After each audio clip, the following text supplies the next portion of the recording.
बिस्मिल्लाहिर्रहमानिर्रहीम अल्लाहुम्मा सल्लि व सल्लिम अला नबिय्यिना मुहम्मदिन।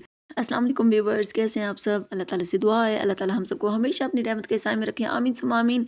आज बहुत ही झटपट सी मज़ेदार सी हरा मसाला मटर पुलाव की रेसिपी शेयर कर रही हूँ। ये इतनी लाजवाब रेसिपी है कि इसको ट्राई करने के बाद आप हमेशा इसी तरीके से मटर पुलाव बनाएंगे। तो आइए बिस्मिल्लाहिर्रहमानिर्रहीम रेसिपी शुरू करते हैं।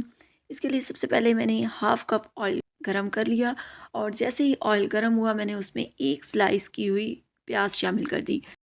प्याज को शामिल करने के बाद आपने इसको लाइट गोल्डन कलर आने तक आपने इसको फ्राई करना है। जैसे ही हमारी प्याज थोड़ी सी फ्राई हो जाएगी उसमें हम साबुत गरम मसाला शामिल करेंगे, जिसमें यहाँ पर मैंने लिया है कड़ी पत्ता, लौंग, काली मिर्च, ज़ीरा, बड़ी इलायची और दालचीनी। सारी चीज़ों को आपने 5 मिनट तक अच्छी तरह से फ्राई करना है ताकि हमारे मसालों की अच्छी सी खुशबू आ जाए। उसके बाद आपने इसमें शामिल कर देने हैं मटर। मटर आप अपने पसंद के मुताबिक कम या ज़्यादा कर सकते हैं। मैंने यहाँ पर 2 प्याली मटर शामिल कर दिए और मटर शामिल करने के बाद अब आपने 5 मिनट तक मटर को और सारे मसालों को फ्राई करना है। आपने 5 मिनट के लिए इसको कवर कर देना है ताकि हमारे मटर थोड़े से सॉफ्ट हो जाएँ। वीडियो कैसी लगी मुझे कमेंट सेक्शन में ज़रूर बताइएगा। चैनल पर नए हैं तो चैनल को सब्सक्राइब कर लें और बेल आइकन को ज़रूर दबा लें ताकि हर नई आने वाली वीडियो का नोटिफिकेशन आपको सबसे पहले मिल सके। 5 मिनट के बाद आपने इसमें स्पाइसेस शामिल करने हैं। 2 टेबलस्पून मैंने नमक शामिल कर दिया, हाफ़ टी स्पून लाल मिर्च पाउडर शामिल कर दी और इनको अच्छी तरह से आपने मिक्स कर लिया। मिक्स करने के बाद अब आपने इसमें शामिल कर देना है पानी। पानी कितना शामिल करना है, यहाँ पर मेरे पास 2 ग्लास चावल थे तो मैंने 4 ग्लास पानी शामिल कर दिया।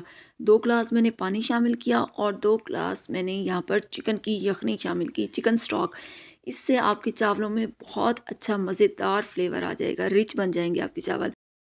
जब भी आप चावल बनाएं तो जितने आपके चावल हों उससे डबल क्वांटिटी में आपने पानी ऐड करना है। आपके चावल बहुत अच्छे और खिले खिले बनेंगे। इसके बाद मैंने जैसे ही पानी में अच्छा सा बॉईल आ गया मैंने 2 ग्लास भीगे हुए चावल वो शामिल कर दिए और अब यहाँ थोड़ी सी चीज़ें और रहती थी वो शामिल करेंगे। हाफ़ टी स्पून इसमें चाइनीज़ सॉल्ट शामिल करेंगे, ये बिल्कुल ऑप्शनल है, आप स्किप करना चाहें तो कर सकते हैं। 2-3 हरी मिर्चें शामिल कर देंगे और 2 टेबलस्पून इसमें वाइट विनेगर यानी कि सिरका शामिल कर देंगे। इससे आपके चावल आपस में जुड़ेंगे नहीं, खिले खिले रहेंगे। रेसिपी को ज़रूर ट्राई कीजिएगा और अपना फीडबैक दीजिएगा और ऐसी हेल्दी रेसिपीज़ देखना चाहते हैं तो मेरे चैनल को विज़िट करना मत भूलिएगा। इसके बाद आपने इसको इतनी देर कुक करना है कि पानी ऑलमोस्ट ड्राई हो जाए और जैसे ही इसमें बबल्स बनने लगे फिर यहाँ पर मैंने बहुत सारा हरा धनिया चॉप किया हुआ था वो शामिल कर देना है।